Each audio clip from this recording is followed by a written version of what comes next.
Saint Elisabeth, Queen of Portugal, Chapter 2. The young queen's daily life, birth of a daughter and of a son and heir, frequent wars, Elisabeth is a peacemaker, conference of kings at Turiaso, death of her daughter Constantia, story of the hermit, war between the King of Portugal and his son the Infante. Elisabeth is deprived of her income. She makes peace several times between her husband and her son. This tender young creature, thus early assigned to so conspicuous a position, began her new life by making such arrangements as should divide her time between her domestic duties and the service of God.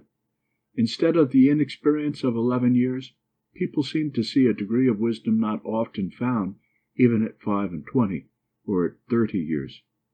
When she was not hearing Mass or reciting the canonical hour of prayer, she was spinning among her maidens and her ladies, or she was doing something for the poor, or trying to set people right who had fallen into trouble or become the victims of oppression.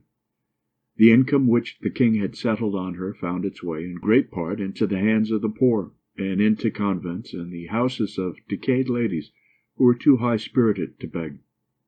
In her 18th year, her first child, Constantia, was born. 3 years afterwards, the kingdom was rejoiced by the birth of an heir to the throne at Coimbra. Alfonso, the young Infante of Portugal, afterward married Beatrix, a daughter of Sancho, King of Castile. This young princess was, like her mother-in-law, sent as a child to the Portuguese court, and educated by Elisabeth as her future daughter.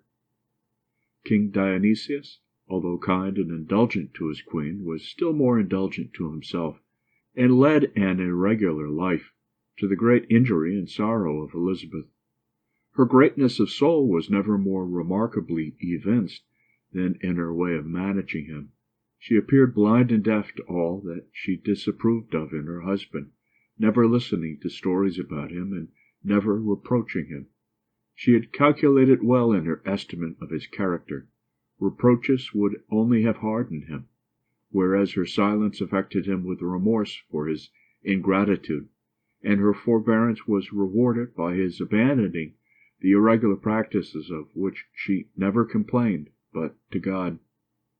There were in those days rather too many small kings in the limited area of the Spanish peninsula to permit the country long to enjoy the blessings of peace, and failing an independent sovereign to quarrel with, any one of the 4 peninsular kings was ready, on the shortest notice, to go to war with his brothers, or even with his eldest son. If a king of Aragon failed to find in his next neighbor of Navarre or of Castile an enemy ready to his hand, he had always his son, the Infante, to pick a quarrel with. If a king of Portugal found all of his 3 neighbors too pacific for his wishes, his father's sons were nearer home and more at his mercy. The life of kings was too generally one long brawl, continued at the ruinous expense of the country and of their unhappy subjects. One of the cases which we have mentioned actually happened within no long time after Elisabeth's coming to Portugal. Her husband and his brother Alfonso went to war with each other, and much blood would have been wasted in the quarrel had not Elisabeth engaged the good offices of the councillors and prelates of the kingdom to make up matters between the brothers. And further, to facilitate the business, she gave up the part of her revenue which she drew from the town of Sintra, and persuaded the king in other ways to increase the income of his brother. Constantia, her eldest daughter, became the wife of Ferdinand IV, King of Castile, 1301. The throne of Aragon was then filled by Elisabeth's brother James. War, almost as a matter of course, was engaged in by these 2 sovereigns against each other. Its nominal cause was a dispute about the possession of certain towns and lands of which the Moors had been deprived. The art of making peace, in which Elisabeth excelled, was again put in requisition. Her efforts were seconded by the imminent risk of an attack from the Moors, while the Christian forces were destroying each other. Our gentle queen prevailed on the belligerents to meet at Turiaso, a town on the confines of Aragon and Castile, and to submit their claims to the arbitration of the King of Portugal. Elisabeth accompanied her husband to the conferences, July 1304. The Queens of Castile and of Aragon also repaired to the place of meeting, attended by the flower of the nobility of both kingdoms. It was quite a family meeting for Elisabeth. She found her brother of Aragon, and she met her daughter of Castile. Her spirit of peace pervaded the proceedings of the conference. The decision of Dionysius gave satisfaction to all parties. New alliances were formed, and the assembly dispersed in perfect harmony. Elisabeth and her husband, however, prolonged their absence from home until September, returning to Portugal in time for the Nativity of the Blessed Virgin. It is in allusion to her repeated successes in hushing the storm of war that Elisabeth is called in her office in the Roman Breviary the Mother of Peace and of her country. The next incident in her family history is the marriage of her son Alfonso with Beatrix of Castile, a sister of Ferdinand IV. The event was celebrated at Lisbon with great rejoicing, 1309. In no long time after, however, our queen had to mourn the premature decease of her daughter Constantia, Queen of Castile. A singular tale is related in connection with this sad event. Elisabeth and her husband happened, soon afterwards, to be travelling from Santarém to Lisbon, and on the way they stopped at Azambuja. Here the queen was met by a hermit whom no one knew, and who cried out, "In the name of God, my royal lady, I pray you to grant me an audience, for I have something important to tell you, and your attendants will not permit me to approach you." The queen having invited him to deliver his message, he went on to say that her deceased daughter Constantia had appeared to him in his cell several times, and had enjoined him to inform her mother of her detention in purgatory, and to beg that a mass might be said daily for her for 1 year. The hermit had said this loud enough for the courtiers to hear. When he had finished, they began to chaff him, and to say, if Queen Constantia is in purgatory, is it a likely thing that she would appear to thee, rather than to her father or her mother? The hermit meanwhile disappeared. No one could give any account of him, and he was never seen again. Elisabeth, on conferring with her husband, resolved to act on the instructions she had received. She engaged a pious priest of the name of Mendez to say Mass for her daughter daily for a year. At the expiry of the time fixed, Elisabeth was at Coimbra, and one night had a dream about her daughter, who appeared to her in white clothing, and thanked her for procuring her deliverance from the penal flames of purgatory.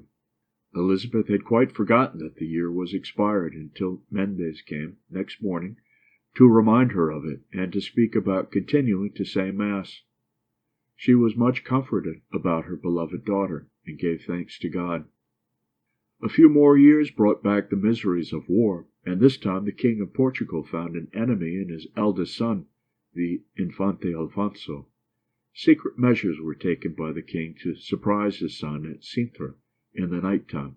Not even Elisabeth was made privy to the scheme. She was first alarmed by her husband's suddenly leaving her in the night at Lisbon, and setting out attended by troops, and at once suspecting the truth, she managed to dispatch a courier to Sintra, who rode faster than the soldiers, and reached it in time to give the young prince warning.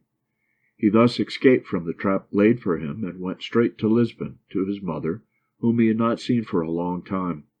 The queen kept him with her for a while, and spoke to him very seriously of his duty to the king, his father, and so dismissed him. The most violent of the king's counsellors instigated him to punish this interference of the queen's as virtually abetting the young prince in his rebellion.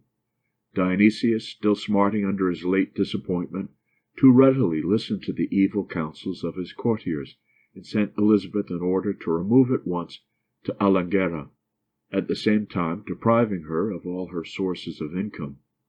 This bitter trial found our holy queen prepared for the will of God.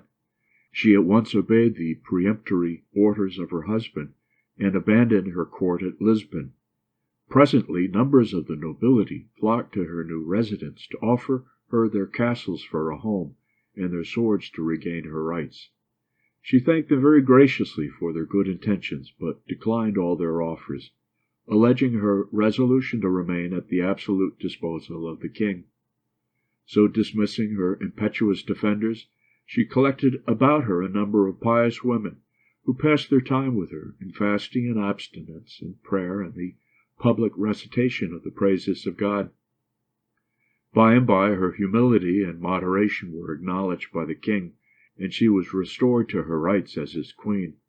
But the war with the Infante still continued, to the bitter grief of the queen. Coimbra was held by her son, and his father was besieging it. Elisabeth had influence enough to bring about a meeting between them at Lieria, where the prince made an apology for his conduct, renewed his fealty to his father, and received back his income. Jealousy subsequently arising again between them, the king rode out of Lisbon one day to meet his son, and to forbid him to enter the city. The result was a fight between their respective followers. Elisabeth, hearing of it, rode out on a mule into the thickest of the fray. None of her ladies ventured to follow her, yet she pushed on alone, through the storm of darts and stones, till she found the king, and then to the other side in quest of the prince. She brought them once more together. The young Infante submitted, and kissed his father's hand. The king gave him his blessing, and so they parted, finally reconciled at the instance of this heroic lady.